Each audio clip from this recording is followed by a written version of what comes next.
இங்கே எப்படி அதிமுகவில் ஒரு வேலுமணி இருக்காரோ அது மாதிரி திமுகவில் ஒரு ஸ்ட்ராங் லீடர் வேணும் அப்படிங்கிற அடிப்படையில் உங்களை இங்கே கொண்டு வந்திருக்காங்களா? தேர்தல் களம்ங்கிறது நம்ம மோதி தானே பார்க்கணும். மோதி பார்த்துடலாம் அப்படின்னு வந்து இல்லை சார். நீங்கள் கோவைக்கு வந்ததே இந்த கோவைக்கு பெரிய அவமானம் அப்படின்ற மாதிரியான விமர்சனங்கள்லாம் சொல்கிறாங்களே, அதெல்லாம் நீங்கள் பார்த்தீங்க? இன்னொருத்தர் வந்தால் நன்மதிப்பு, நான் வந்தால் அவமானமா சார்? அண்ணாமலை போன்றவர்கள்லாம் என்ன சொல்றாங்கன்னா, கோவை தெற்குல தோல்வி பயம் வந்துருச்சு, அதனாலதான் வீதி வீதியா நடந்து போறாரு. அவர் கரூர் பாராளுமன்ற தொகுதி தானே சொந்த தொகுதி, அப்படியே கோயம்புத்தூர்ல வந்து நின்னாங்க. கரூர் சம்பவத்துக்காக தான் செந்தில் பாலாஜி அவர்கள் இங்க வந்திருக்காங்க அப்படின்னு சொல்ற விமர்சனத்தை நீங்க எப்படி பாருங்க? அதை பார்த்தா சில நேரங்கள் நமக்கு சிரிப்பு வரும். ஏறத்தாழ இந்த 5 வருஷத்துல கோயம்புத்தூர் பார்த்தீங்கன்னா 20,000 கோடிக்கு மேல வளர்ச்சி திட்டங்கள் மட்டும் கொடுத்துருக்காங்க. சாலை வசதிகள், சாக்கடை வசதி. ஊழல் ஆட்சி, சட்டம் ஒழுங்கு சரியில்லை அப்படின்ற ஒரு குற்றச்சாட்டு முன்வைக்கப்படும். ஒரு துப்பாக்கி சூட்டில் 13 பேர் இறந்து போறாங்க. நான் டிவியை பார்த்து தான் தெரிஞ்சுக்கிட்டேன்னு சொன்ன முதலமைச்சர் நீங்க பார்த்துருக்கீங்க. அதிமுகவா இருக்கட்டும், பிஜேபியா இருக்கட்டும், என்ன செஞ்சேன்னு சொல்லிட்டு கேட்க, இதெல்லாம் நாங்க செஞ்சோம். நீங்க கோவை தெற்குக்கு வர்றீங்க அப்படின்ற ஒரு காரணத்துக்காகவே பயந்துகிட்டு வானதி சீனிவாசன் அவர்கள் கோவை வடக்குக்கு போயிட்டாங்க. என்னை எதிர்த்து நிற்கிற அதிமுக வேட்பாளருக்கு ஒரு நான் எப்பயுமே தேர்தல் வாக்குப்பதிவுக்கு முன்னாடியே என்னுடைய வாக்கு வித்தியாசம் என்னங்கிறது நான் ரொம்ப கணிச்சிருவேன்.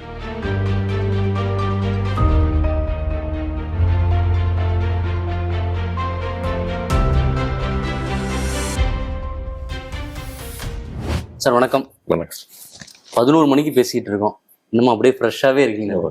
காலையில் எத்தனை மணிக்கு ஸ்டார்ட் பண்ணீங்க? 7 மணிக்கு போனேன் சார். 7 மணிக்கு. எல்லாருமே வியக்கிறாங்க சார், பார்க்குற எல்லாருமே எப்படி இவ்வளோ ஆக்டிவாக காலையில் ஆரம்பித்து ஒரு 6 மணிலேருந்து ஆரம்பித்து இரவு 11, எப்போ தூங்குவீன்னு தெரில, இப்போ வரையும் நான் பேசுகிற வரையும் சொல்கிறேன். எப்படி இந்த எனர்ஜி வருது? இல்லை, கொஞ்சம் வேலைன்னு வந்துட்டா பார்த்து தானே ஆகணும். அதுக்கு மதியம் ரெஸ்ட்டுக்கு போக முடியாது. தேர்தல் நேரம் மட்டுமா இல்லை பொதுவாகவே மேக்ஸிமம் 4 ஹவர்ஸ் இருக்கும் தூக்கம். இப்போ கொஞ்சம் 2 மணி நேரம் தூங்குறாங்க. போதுமா சார் ஹெல்த் கண்டிஷனுக்கு? இன்னொரு 3-4 நாள் தானே முடிச்சிடலாம். எல்லா பத்திரிகையாளர்களும் நீங்கள் கோவை வேட்பாளராக அறிவிக்கப்பட்ட பிறகு கேட்ட அதே கேள்விதான், ஏன் நீங்கள் கோவைக்கு வந்தீங்க கரூர்லேருந்து அப்படின்னு சொல்லி. அதுக்கு நீங்கள் நிறைய முறை விளக்கம் கொடுத்துட்டீங்க. நேற்றைய தினம் முதலமைச்சரே விளக்கம் கொடுத்துருக்காரு.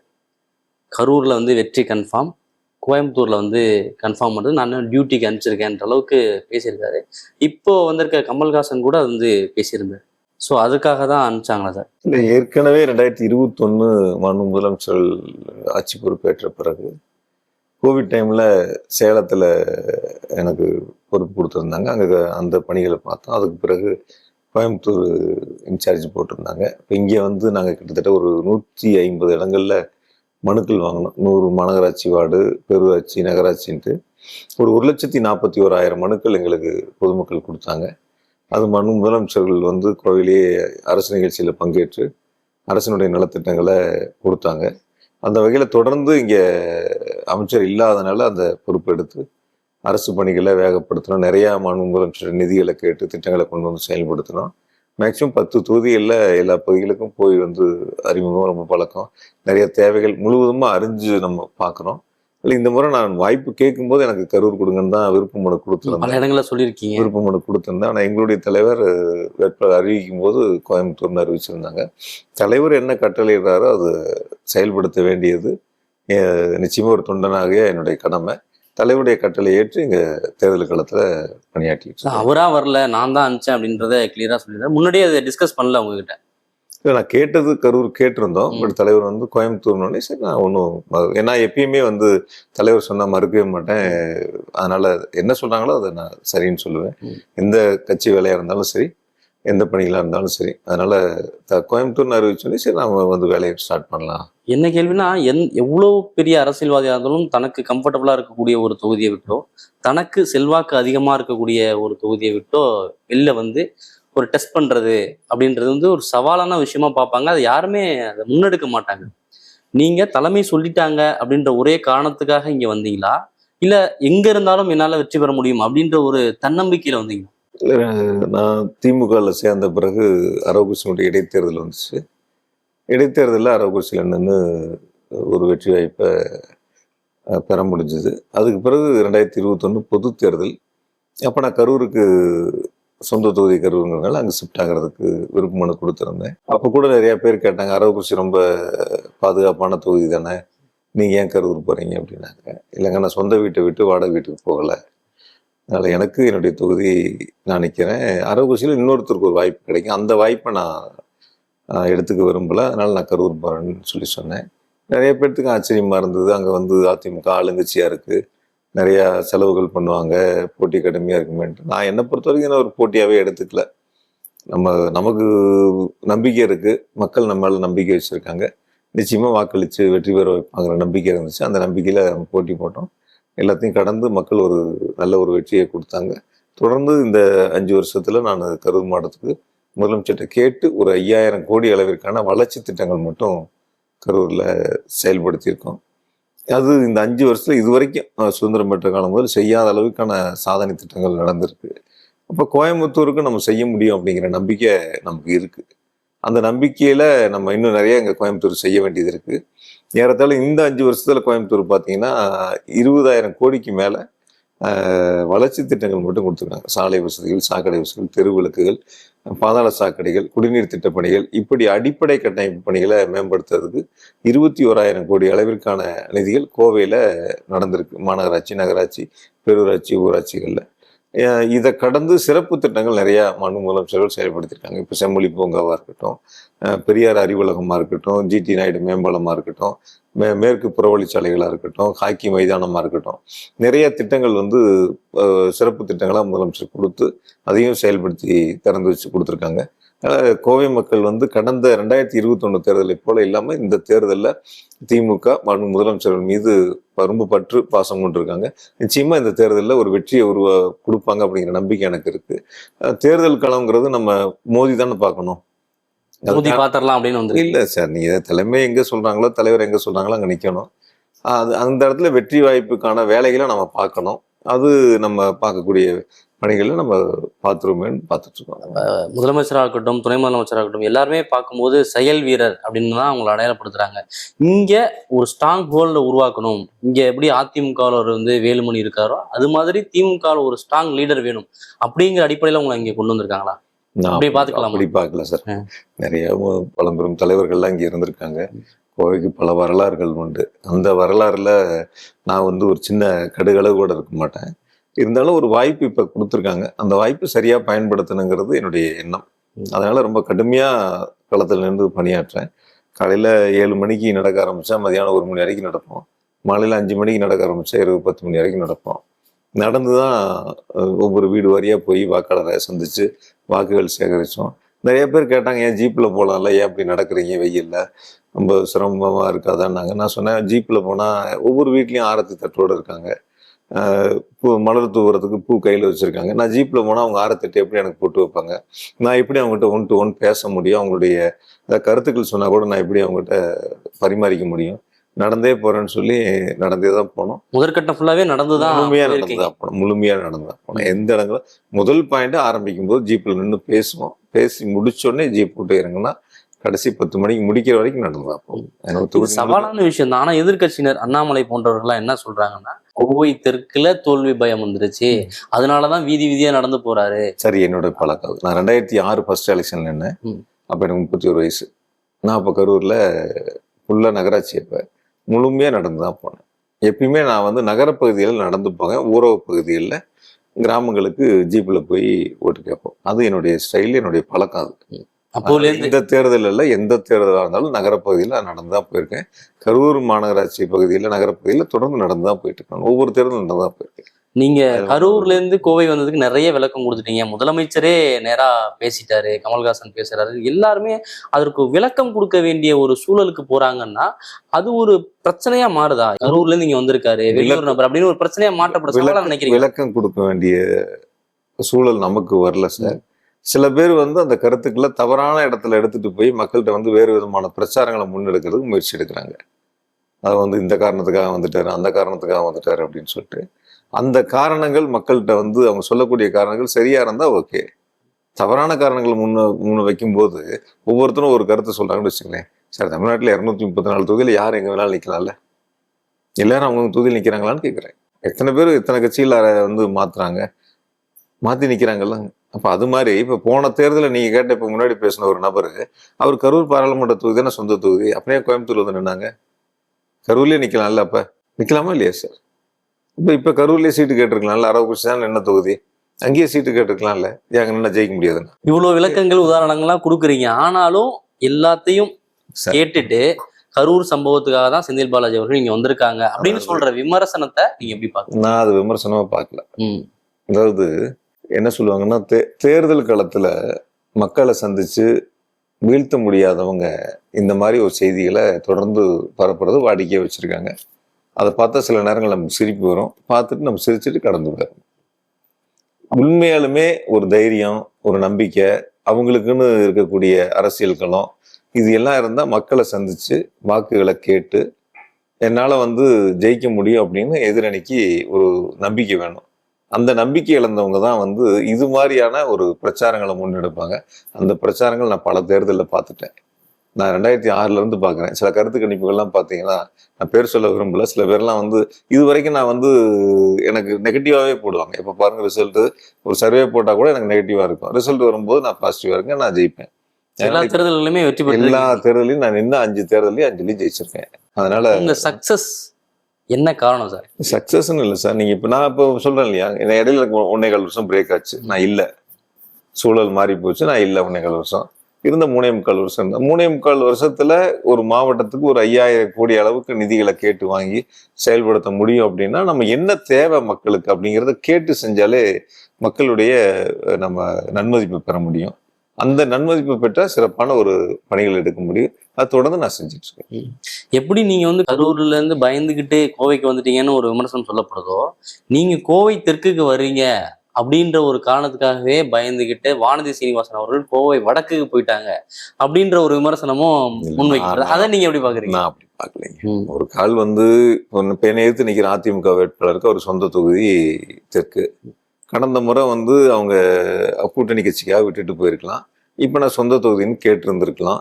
அதனால அவங்க மாறி போயிருக்கலாம். அதனால யார் எந்த தொகுதியில் நிக்கிறாங்க, இதுக்காக பயந்துட்டு அந்த தொகுதிக்கு போயிட்டாங்க, அது நான் எப்பவுமே அதில் எனக்கு உடன்பாடு இல்லை. நான் அந்த கருத்தை ஏற்றுக்கொள்ளக்கூடியவனும் அல்ல.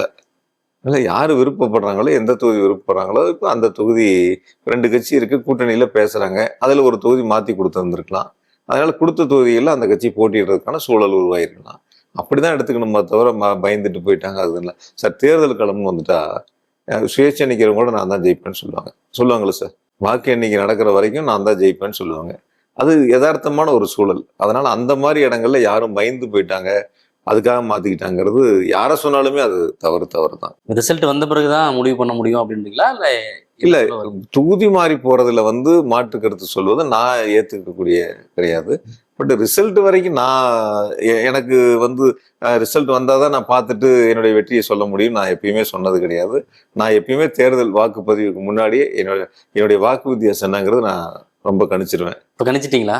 கிட்டத்தட்ட இன்னும் ஒரு 2 நாள் தான் இருக்கு. 21ஆம் தேதி பிரச்சாரம் முடிட்டு நான் உங்களுக்கு எவ்வளவு வாக்கு வித்தியாசம்னு சொல்றேன், உறுதியா சொல்றேன். களம் எப்படி இருக்கு கோவை தெற்கு தொகுதியில? எப்படி இருக்கு? ரொம்ப நல்லா இருக்குங்க களம். நீங்க என்னோட பிரச்சாரத்துக்கு வந்திருக்கேன், எப்படி இருந்திருக்குன்னு பார்த்துருப்பீங்க. நீங்க நடந்து போகும்போது மக்கள் எவ்வளவு சந்தோஷமா இருந்தாங்க, வரவேற்பு கொடுத்தாங்க, ஆரத்தி எடுத்தாங்கிறது பார்த்தீங்க. அதனால நிச்சயமா களம் ரொம்ப நல்லா இருக்கு. குறிப்பா என்னன்னு கேட்டீங்கன்னா, முதலமைச்சர்கள் மீது மக்கள் நம்பிக்கை வச்சிருக்காங்க.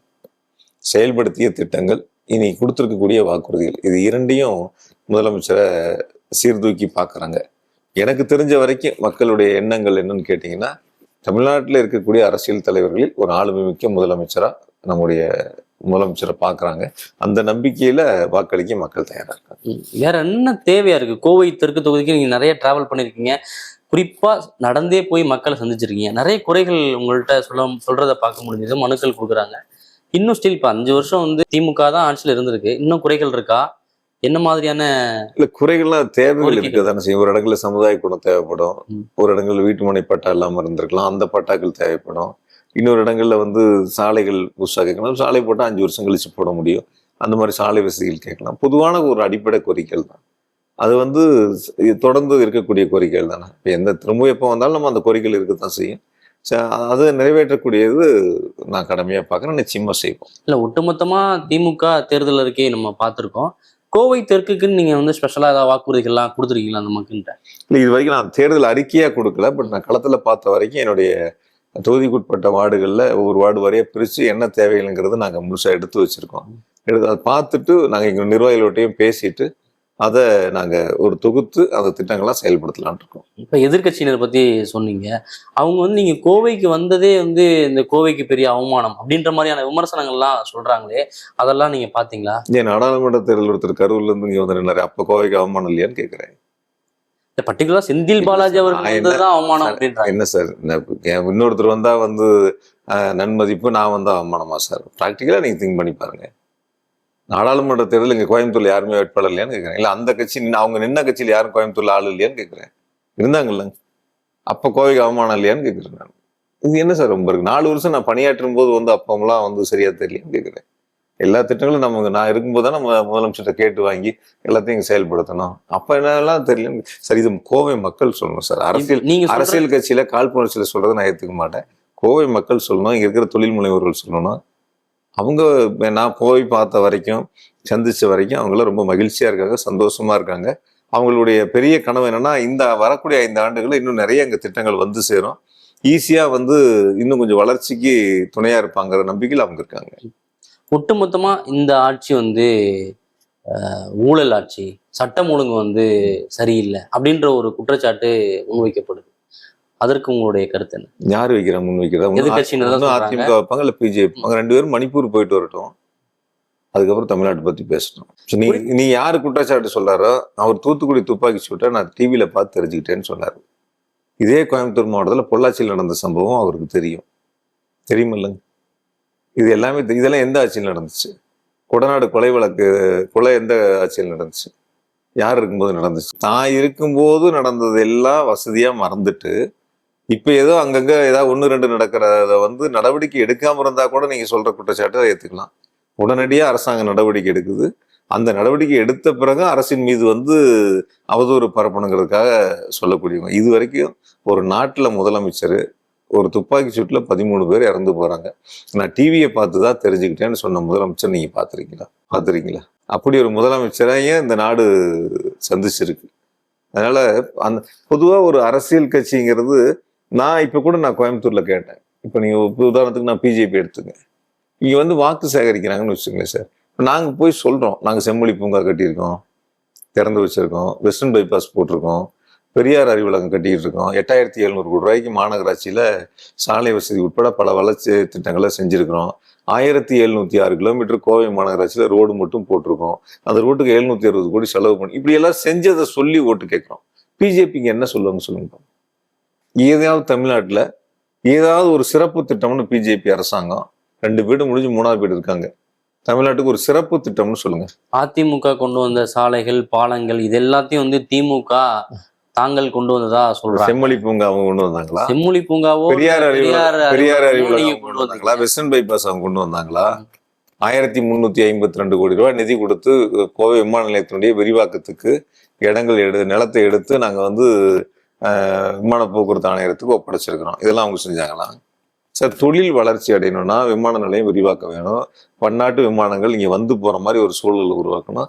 அதுக்கு அரசாங்கம் வந்து இப்ப 2010 4/10/2010 திமுக ஆட்சியில போடப்பட்ட அரசாணை அது. 10க்கும் இப்ப 21க்கும் இடையில எத்தனை வருஷம் கேப்? அப்ப அந்த நிலங்களை எடுக்காத சூழல்ல 10 வருஷம் கழிச்சு திமுக ஆட்சி வந்த பிறகு எங்க முதலமைச்சர் அதுக்கான நிதிகளை கொடுத்து அந்த நிலங்களை எடுத்து ஆணையரகத்துல ஒப்படைச்சிருக்காங்க. இப்போ இது மாவட்டத்தினுடைய வளர்ச்சிக்கு நாங்க செய்யக்கூடிய பணிகள். அது மாதிரி வந்து அதிமுகவா இருக்கட்டும், பிஜேபியா இருக்கட்டும், என்ன செஞ்சேன்னு சொல்லிட்டு கேட்கணும். இதெல்லாம் வந்து நாங்க செஞ்சோம் நாங்க ஸ்டிக்கர் வெறுமனே வந்து பெயரளவுல இந்த திட்டத்தை நாங்க கொண்டு வந்தோம், இதுல அவங்க ஸ்டிக்கர் ஒட்டிட்டாங்கன்னு சொல்ல ஜிடி நாயுடு பாலம் நாங்க கொண்டு வந்தோம். ஜிடி நாயுடு பாலம் எத்தனை கோர்ட்ல கேஸ் இருந்துச்சு, வெறும் 80 கோடி ரூபாய் செலவு பண்ணியிருந்தாங்க. மொத்தம் அதனோட மதிப்பு 1791 கோடி. வெறும் 80 கோடி ரூபாய் செலவு பண்ணியிருந்தாங்க. முழுக்க நிதிகளை கொடுத்து அந்த நீதிமன்ற வழக்குகள்லாம் முடிச்சு பாலத்தை கட்டி திறந்தது எங்க முதலமைச்சர். அது மக்களுக்கும் தெரியும், இங்க இருக்கிற மக்களுக்கும் யார் கட்டி முடிச்சாங்க, யார் திறந்தாங்கிறது தெரியும். ஒரு அரசாங்கம் இருக்கும்போது செயல்படுத்தக்கூடிய திட்டங்கள் அல்லது அறிவிக்கக்கூடிய திட்டங்கள் இன்னொரு அரசாங்கம் வரும்போது அதை தொடர்ந்து செயல்படுத்துறது ஒன்றும் மாற்று கருத்து இல்லையா? நிறுத்தினா தானே தப்பு. நிறுத்தினா தானே தப்பு. இந்த திட்டம் அவங்க கொண்டு வந்தாங்க, நம்ம நிறுத்தினா தானே தப்பு. எந்த திட்டத்தையும் எங்க முதலமைச்சர் நிறுத்தலையே. உதாரணத்துக்கு அம்மா உணவகம் இருக்கு, நிறுத்திட்டாங்களா? மூடிட்டாங்களா? இல்லையே. தொடர்ந்து செயல்படுத்திட்டு தான் இருக்காங்க. போன ஆட்சியில கொண்டு வந்தாங்க நிறுத்திட்டாங்கன்னா எனக்கு எப்பயுமே எங்க முதலமைச்சருக்கு அந்த சிந்தனையே கிடையாது.